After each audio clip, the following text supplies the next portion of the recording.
আসসালামু আলাইকুম। আমি পুলিশ, সেনাবাহিনী বা বাংলাদেশের সরকারের উপরে কিছু কথা বলতে চাই।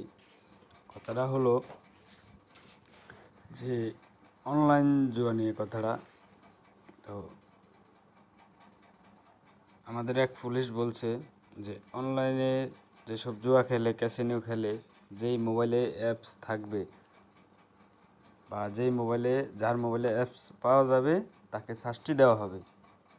সুন্দর কথা বলছে, ওনার সাথে আমি একমত। কিন্তু দেখেন, ইউটিউব, ফেসবুক এবং কি টিকটক, যেই কোনো ওয়েবসাইটে ঢোকেন না কেন, ওইসব জুয়ার অ্যাড চলে আসে।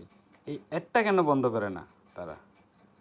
এই যে দেখেন, 777 FB, আরও অনেক অনেক অনেক অনেক অ্যাড আছে।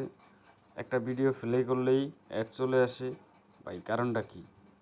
ওগুলা বন্ধ করে না।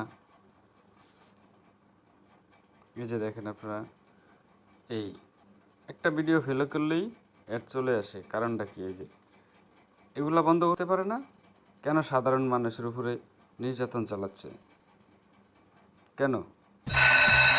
এই যে ad চলে আসছে, একটা ভিডিও ফেলে করে দেখেন,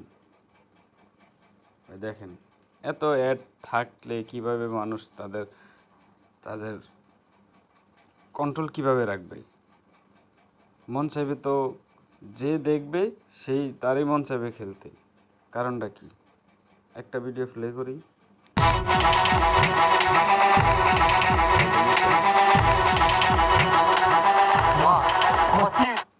নিচে অ্যাড, ওই অ্যাড চলে আসছে। দেখেন, খেললে এই দিবে সেই দিবে। যারা নতুন মোবাইল টিপে বা অনেক মুরব্বীরা আছে মোবাইল দেখেন, ওরা তো এসব লোভে পড়ে যায়, লোভে পড়েই তো সব শেষ নাকি? তাহলে অ্যাডগুলা কেন বন্ধ করে না? সার্ভারটা কেন বন্ধ করে না?